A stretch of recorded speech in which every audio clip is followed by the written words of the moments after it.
Happy Friday, ladies and gents. We're ready to rock and roll this joint. Accelerating your business. How's that going to happen? Let's find out. Good. Shut up and sit down. The Business Bros Podcast was created for you. Learn from the business professionals who come to share their stories. Find out what's working in business, on social media, what's hot and what's not, straight from the mouths of successful entrepreneurs out there doing the real work. And now, welcome to another episode of Business. We got the fire going on. Yeah. In San Diego. Ham, take it away. A heat wave in San Diego. We're bringing the fire right here. All right, all you business pros. Before we jump into the show, just a quick reminder to please subscribe on whichever platform it is that you're listening to us on today. Give us a like, give us a follow, subscribe, and drop a review, and help other like-minded business owners find value from our awesome guests while we rise up in the podcast rankings. And if you want to be a guest on the show, I missed that last part, we will really appreciate it. And if you want to be a guest on the show, we'd love to have you on and learn from you as well. Go to www.businessbros.biz/podcast guest. Schedule your time slot. Don't forget to follow us on all our social media at Business Bros Pod. Ladies and gentlemen, we are so excited and so honored to bring another incredible guest on the Business Bros Pod. Our guest today is the preeminent advisor to CEOs who want to safeguard their businesses and their lives from unpredictability, establishing strategic partnerships that empower them to never again worry about growth. Having worked with over 1,500 CEOs across 33 countries, our guest is an expert in helping businesses expand internationally. As a world-renowned speaker and philanthropist, our guest's goal is to help over 800,000 kids in Latin America become entrepreneurs using local businesses in the next 3 years.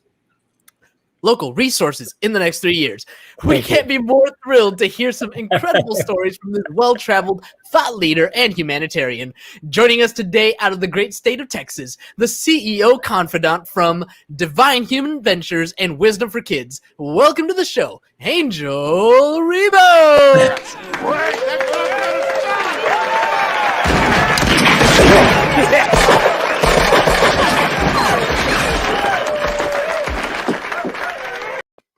All right, Well Angel. done. Thank you so much. This has been probably one of the most amazing introductions ever in my life. Thank you so much for being who you are, guys. Thank you.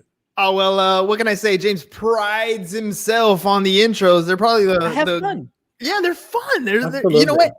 Everybody has a strength and everybody has a weakness. I would suck at writing your intro, but James over here, he's got fire when it comes to writing those intros. I tell you, I mean, I've been introduced a few times, and he's used actually completely different words. He's a master. He's a super eloquent guy. I can tell you that. Thank you so much. My heart. You are making my head really? roll. Yeah, you're a cunning linguist, Ham. You're a cunning linguist. All right. So speaking of talents, right? Speaking of strengths, speaking of weaknesses, look, anytime anybody's going to start a business, we all start off thinking, I know what it takes. I'm going to make this thing grow. I'm going to me, I. But ultimately, you need a team to make things happen. So Angel, tell me a little bit about what it takes to grow a business and what is it that you do exactly? Exactly. So basically, in a nutshell, what I do is I help both corporate CEOs and established entrepreneurs to bridge the gap globally for expansion and exposure. It means that I help them take their businesses internationally. Okay. And what it takes for someone to accelerate the growth of their businesses by going internationally, the first thing that it takes is the willingness to do it, but the resources. The resources. I've seen many times people wanting to go internationally, fully internationally, and they have not made their homework.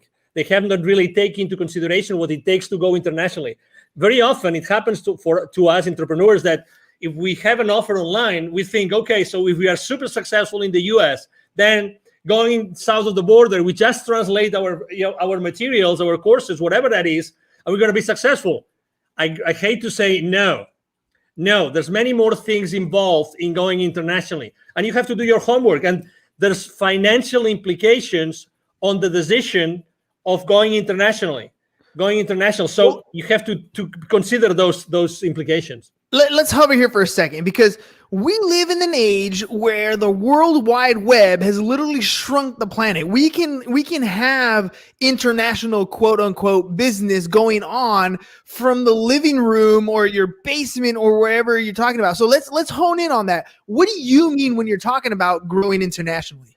Yes, so that's true. You can run your business from your home, and you have the worldwide, web, and you can go everywhere. But every single potential client in every single country, geography, culture thinks differently.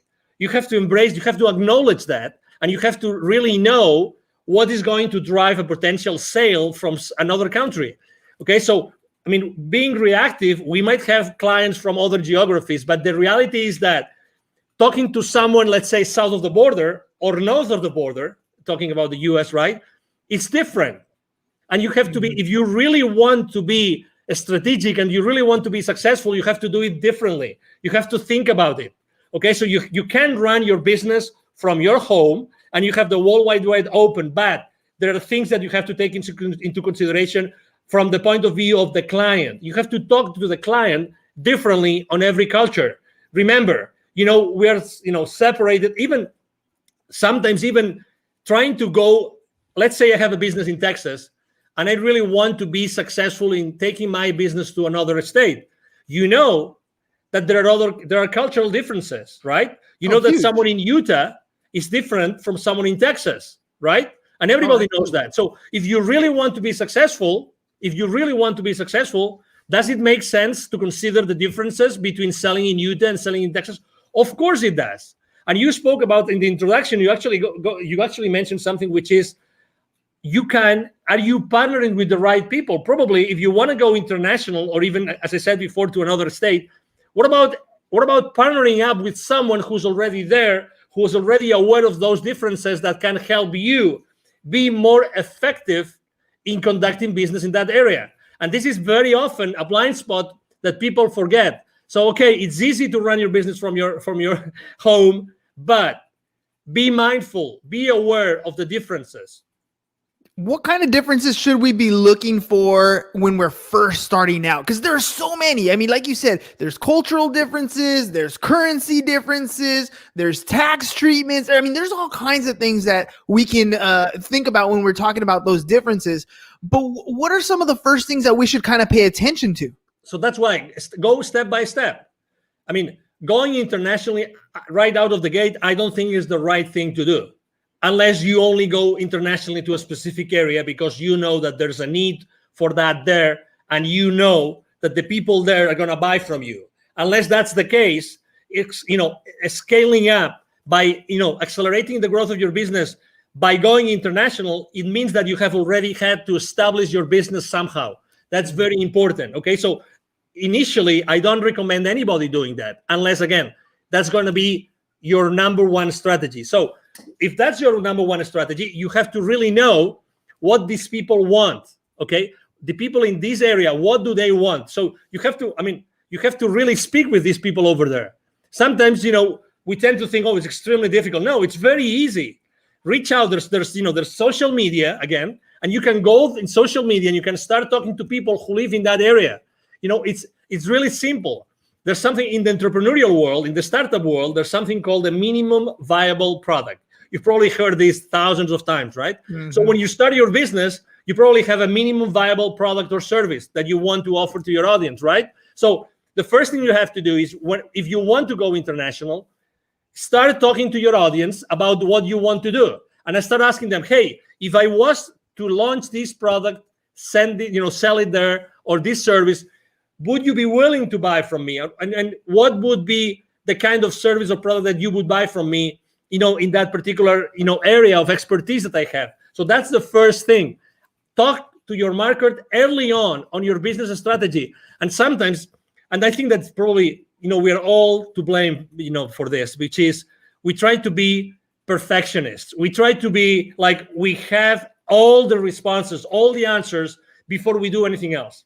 There's one business mantra. There's one mantra I use with every single one of my clients. I've been using for the last 5 years since I started my own business, which is take imperfect action now. Take imperfect action now. Hey, Don't worry about anything else. You only need yourself, and you need to start reaching out to the people in the market, in the place where you want to start selling your products or your services. That's it. Start talking to them and start making mistakes. Start making mistakes. There's no such thing as the perfect sales pitch, the perfect service, the perfect product. There's only the thing that you reach out to the potential buyers and you know what they think, and keep on making, keep on perfecting your pitch, keep on perfecting your product and your service. Really, that's the first step. Take imperfect action now. I love that. I love that because it's absolutely true. I talk about that all the time about taking action, and you have a choice. You can do it or you cannot do it. And I think the people who sit back and try to wait till it's 100% perfect are the ones who struggle. I forgot what book I read it in, but they were talking about, I think it was Mentor to Millions. And what they were saying was most successful people wait until they have about a 70% of a plan, right? After that, they put it into action because there's nothing else you can predict. At that point, you have something that's viable that'll take you in the direction that you want to go. Will it get you to the destination? Probably not. But you're moving forward and you're not stagnant and stuck in one particular situation or at worst, not taking any action, right? When I remember reading or learning about Disney, and they were opening up in China, I think it was China or Japan, I'm not sure exactly, but they were out there in the East. And when they went out there, they opened up operations right away, just like they had done in Florida, just like they had done in Disney. And they didn't take into consideration some of the cultural differences and had to restructure some things. So, acting on a plan is first and foremost. When you're talking to CEOs or different people who are ready to take that next scale, right? What's some of the fears that they have or some of those hesitations that prevent them from taking action? Well, it's always uncertainty. When you're stepping into, uncharted territories, everybody is, okay, is that going to work? How long is that going to take? There's always uncertainty. But again, there's uncertainty in everything that we do in life. So, and we still take action. So the first thing is uncertainty. And they need to know they always ask me, what are the chances that this kind of service or product is going to be successful? And I would like to share something. And this piece of information, it came from, there's the number one entrepreneurial program as far as college degree goes in the country is from a school in Massachusetts called Babson College, okay? Mm-hmm. They're very well known. You probably heard of them. Consistently, the number one entrepreneurial program, actually not only in the country, but in the world most of the time. Okay, so I was talking to the director of the accelerator, and that was 4 or 5 years ago. And she was telling me, Angel, 5 years before, so 10 years ago, it would take probably a few $100,000s for any technology, any startup to make a difference in the world. I'm talking about 5 years ago. Today, 5 years ago, only $15,000 to $20,000 was the amount of money that some startups had as a seed money to start disrupting the world.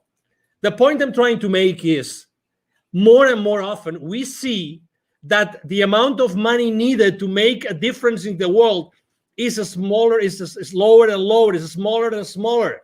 So what's the difference? The difference is that today there's so much technology out there that we can scale up any service or any product in the market like fast, like really, really, really fast. So again, going back to the same thing, take imperfect action now.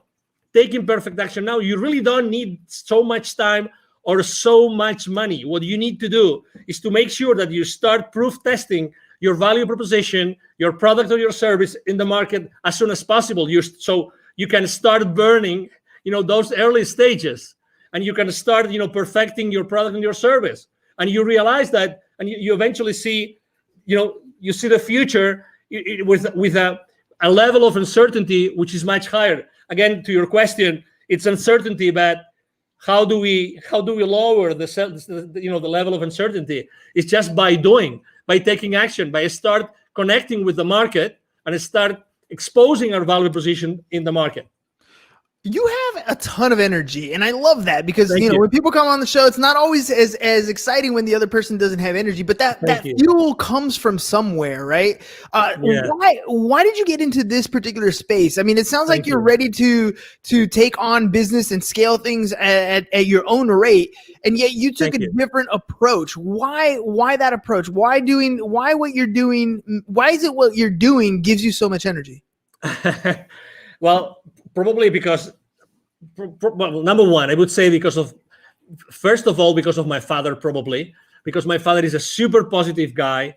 I mean, back in Spain, he's right now 80 years old. He's going to be 81 this year, alive and kicking. He's still working on business. He's always been like that model for me, like always super positive. He's made a lot of, he's set up and grown a lot of businesses, both nationally and internationally. He's made a lot of mistakes, but you know what? He was always in that mood, always. And every time he was being asked, he was always, his first statement, he was always, I am so blessed that I have been able to help these hundreds of families, these hundreds of people with the families behind them. And that's the legacy. That's his legacy. So I think that this, flame that I have inside of me is because I really like to share my experience with people. And I was born to do this. I was born to, originally, both my mom and my dad come from very humble origins, really humble origins. Still my family has a ranch in the north of Spain. That's where we come from, the Ribo family, but that doesn't mean that I couldn't do many other things. So I always had this flame inside of me of leaving a legacy, of teaching others. I love teaching. I love training. I love sharing my experiences. That's why I'm so involved with the local community here in Dallas. I'm invited to, the startup weeks, startup weekends. I'm invited to be jury sometimes. I'm very involved with business incubators and accelerators here, just because I like to share. I like to share, and it's a decision. It's a decision. It's my decision if I wake up in the morning and I show up to the world in one way or another, and that's my decision. That's my option. That's who I am. It's a Friday evening, right? I have had so many calls this week. I have talked to so many people. I've had so many face-to-face meetings. But you know what? I am loving this interview, and I could be, and right now, if you told me, hey, Angel, you have to mentor, 20 people in a coaching call within 30 minutes, I'm gonna do it. I'm not gonna lie to the audience. How long ago did you offer me to be on your show? True. It was yesterday evening. So Exactly. less than 24 hours. Less than 24 hours. And I was super excited. I said, yes. You know why? Because I always say, why not? Why not? If there's a single person in your audience right now who can benefit from what I'm saying, oh my God, the day has paid off. The chance has paid off. The possibility that you guys have offered me has paid off. What is the core? What is the core of the CEO Confidant? Like, what is it that you're trying to achieve? Your mission in the business to have that can help more and more entrepreneurs get to the level that they want to get to. Thank you.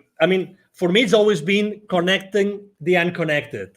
And actually, I'm going to tie this to my nonprofit, connecting the unconnected. I've always, obviously, as you can imagine, I'm so grateful to God that He gave me this energy, this passion that I can, I have been able to help a lot of high-level executives throughout my life. That's a blessing. Probably this energy has helped me a lot.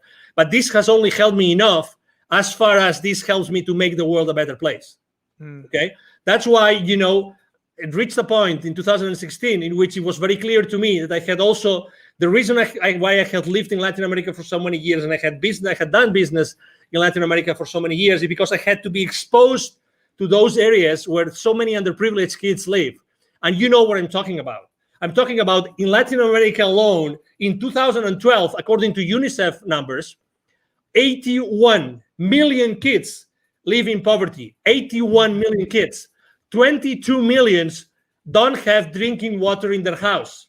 22. And that was 2012. Can you guess after COVID? Can you guess what happens?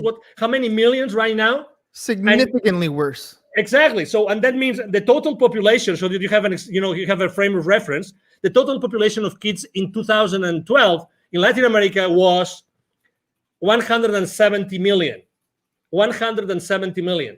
Okay, 170 million. So put that in perspective. So right now, probably it's going to be 90, maybe 100 million kids in Latin America who live in poverty. Yeah. So that's why, what's my mission? I've always feel that I keep on developing and helping so many high-level executives and established entrepreneurs, because at the end of the day, what I have to do is I have to be able to have so many stories, and I have to be able to connect all those high-level executives with those entrepreneurs that have still so much to learn. And I know that if it's not me, who's going to teach them entrepreneurship? Who's going to inspire them? Who is able to bring all those lessons I learn every single day with these so powerful CEOs? Who else is going to take them to those kids in need? So that was my answer. Yeah, no, that's a beautiful answer, because you're absolutely right. I mean, we look at what we see in poverty just right in front of us, right? When we drive down the freeway, when we're in our local communities. But the difference is, the poverty in the United States is much different than the poverty in almost any other country. It's just a different level. I remember being young, as a young kid, at my parents, and we would always go to church, and they would send us, to missionary things down the other side of the border, and you just have this awe that everything from the pair of shoes to the sweater that you have on to the meal that you had has such a different value to the people down there than it is to you. The things you take for granted, you don't even realize until you're, things like where you're crossing the border. When I remember coming back on the border and little kids, small 4 or 5-year-old children coming up barefoot, dirty, ragged clothes, just trying to sell something to make a living. And we don't quite understand the level of poverty because we're blessed to be in this country. But you're absolutely right. I want to ask you about the relationships that you're building with people as you're helping a lot of these entrepreneurs grow their business, as you're helping them scale and become multi-million-dollar companies. What value do you place, and how do you utilize the relationships that you're making? Well, I think believe it or not, I was extremely shy kid, very shy, very shy. Most of I would say every single one of my classmates up to high school, they would not believe it's me talking right now. Honestly. I had to, really, I really had to go to college, and I had to start being involved in organizations, international organizations, and traveling. And so, I know that not everybody is so open and prone to have relationships with people. But again, you don't have to be, someone like me, so, extroverted like me. It's just I think that the most important thing is that you are yourself and you keep the relationship honest and humble.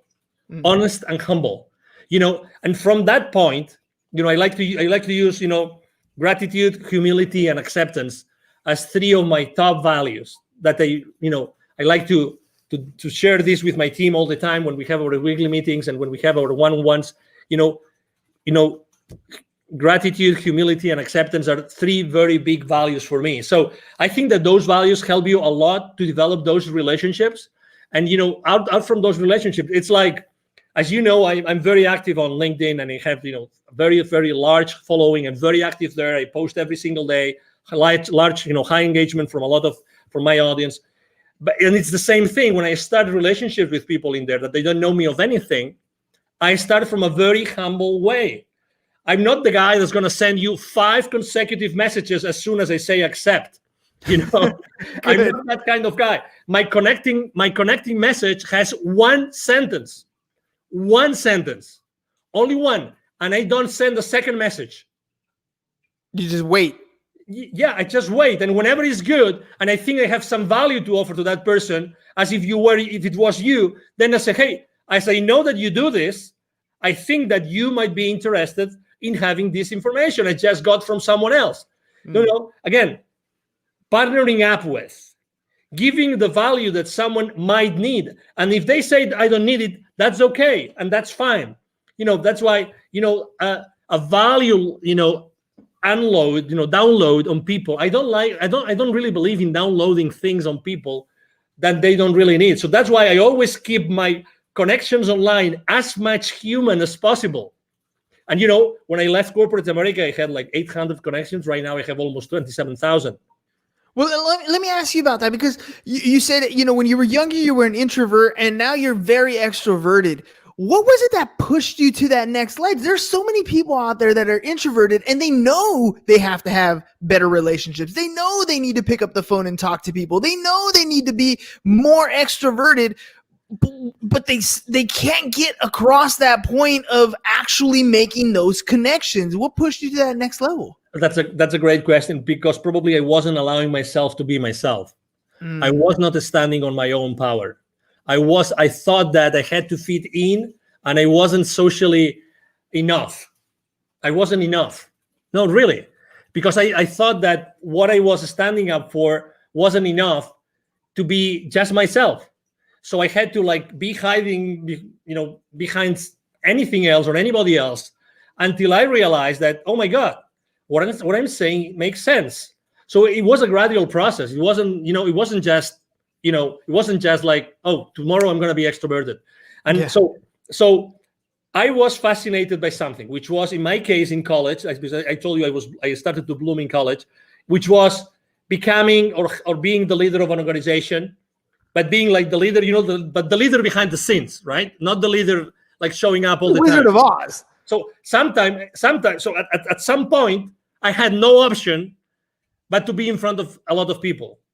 And then suddenly, everything was going well, and I was, leading that organization in my college and everything.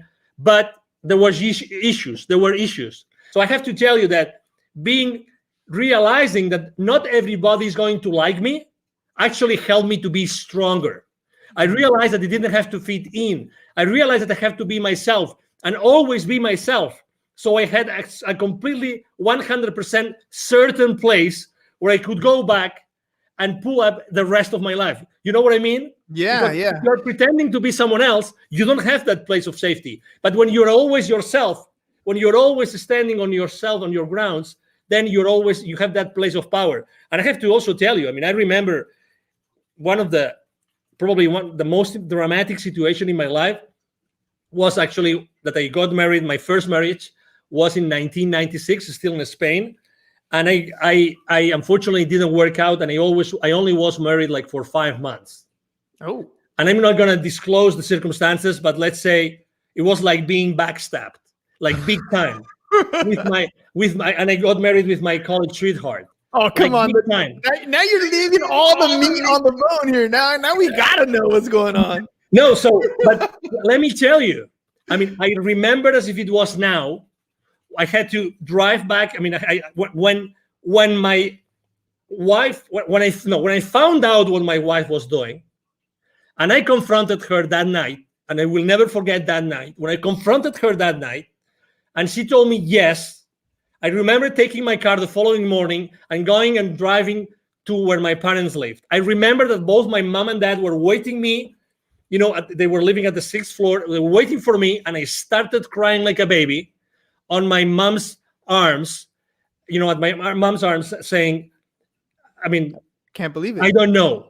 How can my life collapse? What did I do wrong? I had the car, we had an apartment together, we had all those projects together, the perfect job, we had this beautiful house in the mountains to go to ski. Everything was perfect. But suddenly, boom, so you thought. Boom, and not even 1 year, like 5 months, 6 months. I felt betrayed. You name it. I tried to save my marriage, and I immediately said, okay, let's go to a counselor. But unfortunately, the other party wasn't there. So I said, okay. So the rest of my life starts here today. Yes. And then, you know what? 1 year and a half later, I had already left Spain for good. And I have not been back to Spain, but to visit my family. Again, it's the realization of I have to be me. And I am strong because I don't have to fit in with anybody else. I have to be myself. And that's my foundation. That's my essence. And I will build up the rest of my life because of that. Had I not taken that decision, we would have never had this conversation, you and I, today. You know that I want to say I love that story, but I kind of, it's not quite the right thing to say.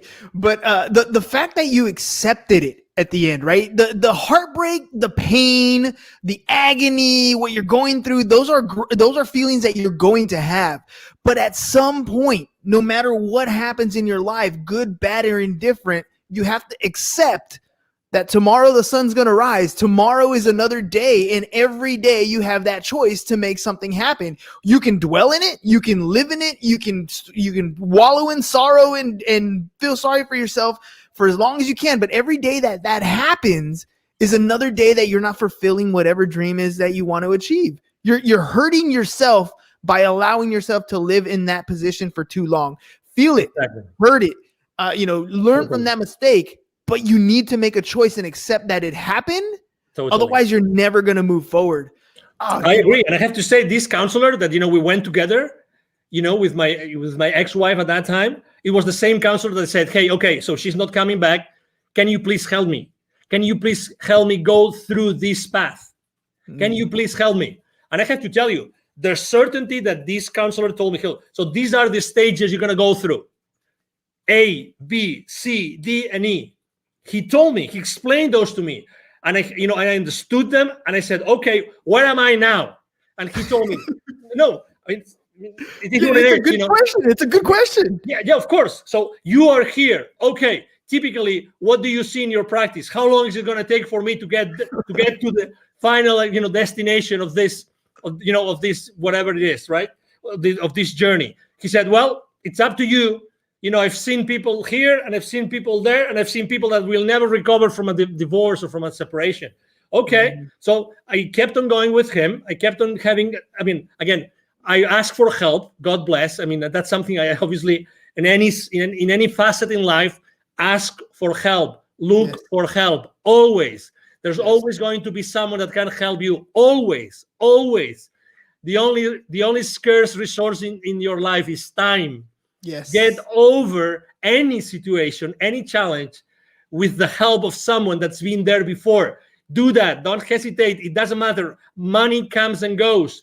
Do that. And oh my God, after 6 months of my separation, guess what? Guess who came after one of my, I just finished one of my swimming practices. I love swimming. Guess who came to say, I would like to come back together? Who was going to say? I'm not going to say, but you know the story, right? You know the story. And I said, unfortunately not. I don't want this to happen in the future when we already have children.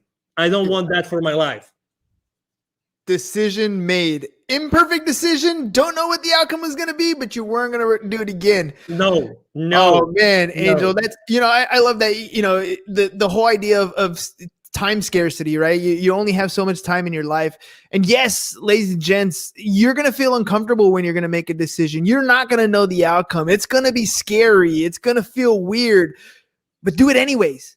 Do it anyways, because there's only two types of regret that you're going to have when you're older. And one of the biggest ones, the worst ones, is when you're 98 years old and you are incapable and you're out of time to have that regret to worry about. So take the action. You might make a mistake and it's okay. There's always a way to correct, but take that action. Angel, before we head out, let our audience know if they want to work with you, how can they get a hold of you? Absolutely. The first thing is, it's very easy. Send me an email. I have a team behind me. We all work together. We will always respond to you. My email is very easy. My email address is angel@angelribo.com. I'm going to spell it for you.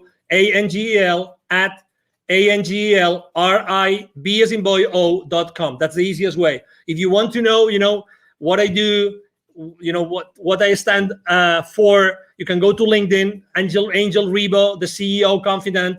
And you will see me there every single day posting. I post a lot of personal stuff because I think it's important for everybody to know, what I think is important for me. And obviously, I would like to help you. And needless to say, thank you very much, guys, for being so kind with me and allowing me to be today on your show.